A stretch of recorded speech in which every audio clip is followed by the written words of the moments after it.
Hi, this is David Healy at Libre. In this video I'd like to walk you through Emerald Flute. Emerald Flute is a sample library, it runs in the Rhapsody player and is available from librewave.com.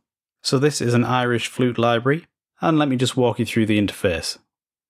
So over here, top left, we've got a velocity control. This allows you to adjust the velocity response of the instrument. So if I was to do this, all notes would be played at maximum velocity.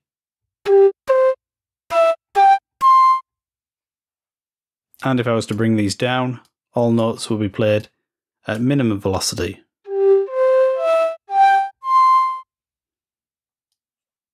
You can add nodes to this table just by clicking, and you can drag them around. You can remove nodes by right-clicking on them, and you can adjust the curve between two nodes by right-clicking and dragging the mouse up or down.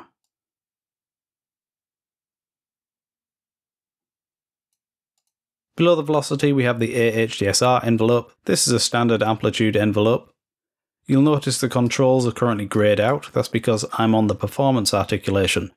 The performance articulation is a special articulation which we'll cover in detail in a moment when we get to the articulations list, but it has its own internal envelope system and it can't be used with the one on screen.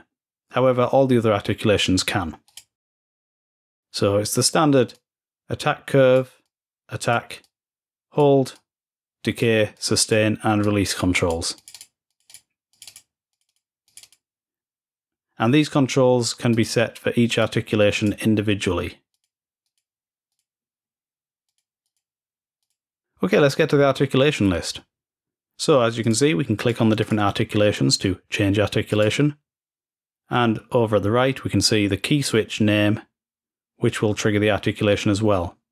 And those keys are coloured in red on the on-screen keyboard. So I can change through those now.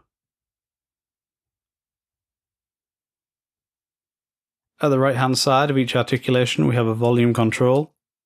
These are used for adjusting the relative volume between articulations. So if we go with the short sustain, and we can compare its volume to the staccato, they're actually pretty closely matched. But let's say we want to bring the staccato down a little bit, we can just adjust it here.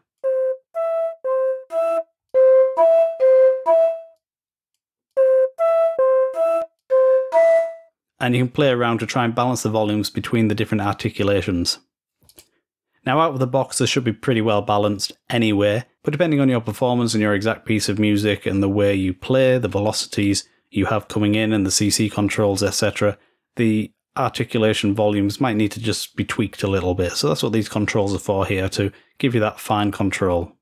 Over on the right we have the dynamics controls. We have expression, which by default is controlled by CC11, and we have dynamics for continuous dynamics, and that's controlled by the mod wheel by default.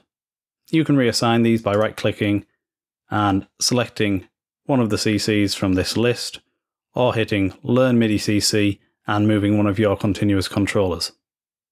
So not all articulations use the dynamics control. So the shorter articulations like staccato and staccatissimo, they respond to velocity, so the dynamics control is greyed out. But the longer articulations like the performance and the short sustain, they do use the continuous controller, so this control is available for them. Below the dynamics we have the vibrato control, so we can control the depth of the vibrato. And with the rate control we can control its speed.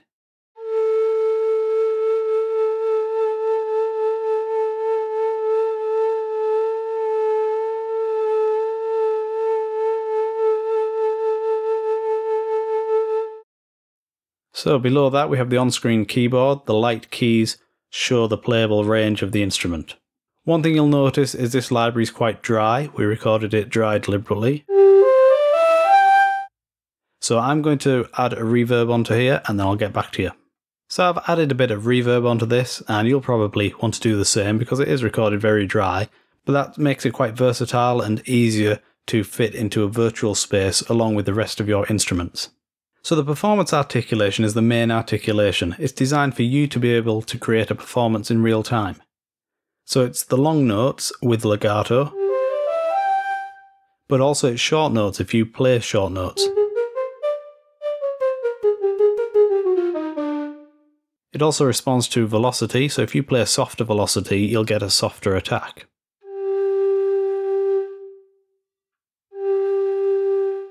And if you play a harder velocity, you'll get a sharper, shorter attack.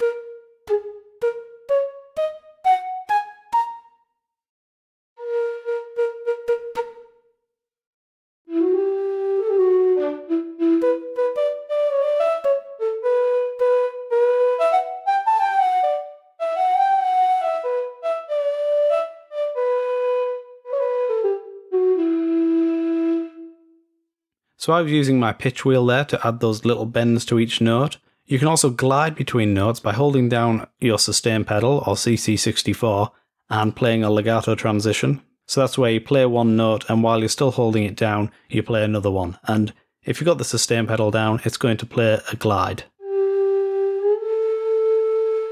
And the speed of the glide is controlled by the velocity of the second note.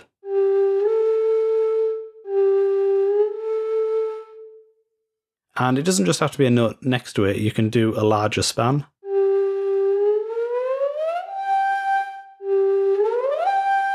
But of course, on a flute, that's not realistic. But I've put it in there because in the virtual world, we can do what we like. But just bear in mind that if you're trying to create a realistic performance, you probably don't want to be doing that glide over more than a whole tone.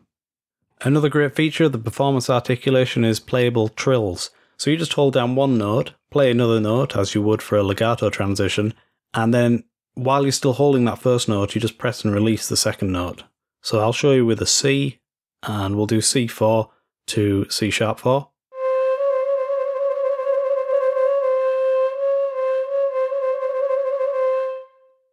Also with the performance articulation, you're not limited to playing monophonically. You can play chords.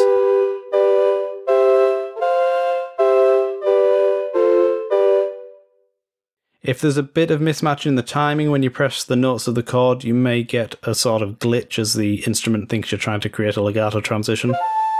So things like that might happen. But if you're pressing the notes together, you shouldn't have any problems.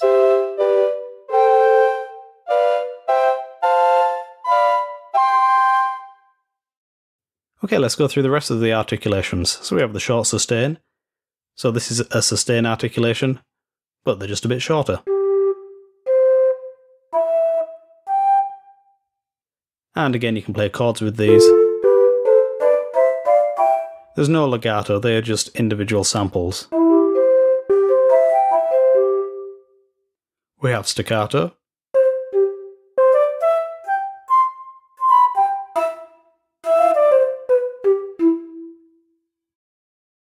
Staccatissimo, which is shorter still.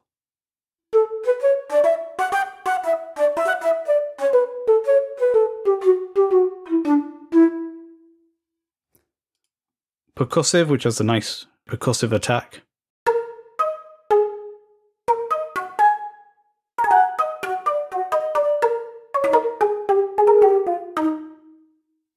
Percussive sustain. So these are separate recordings from the percussive samples, and they have the percussive attack, and then it goes into a longer sustain sample.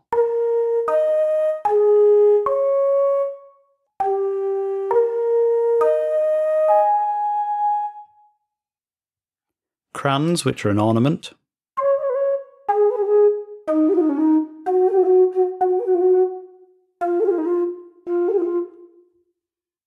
And cran sustain, which, like the percussive sustain, is the cran then going into a sustain sound.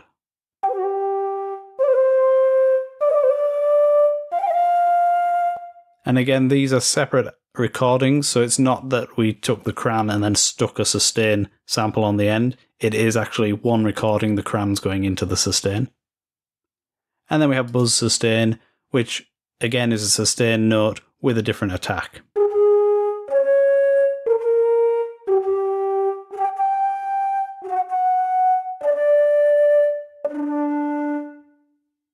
Okay, so that was a walkthrough of Emerald Flute. Thank you for joining me. If you do have any questions or comments, please leave them below the video on YouTube, and enjoy the rest of your day.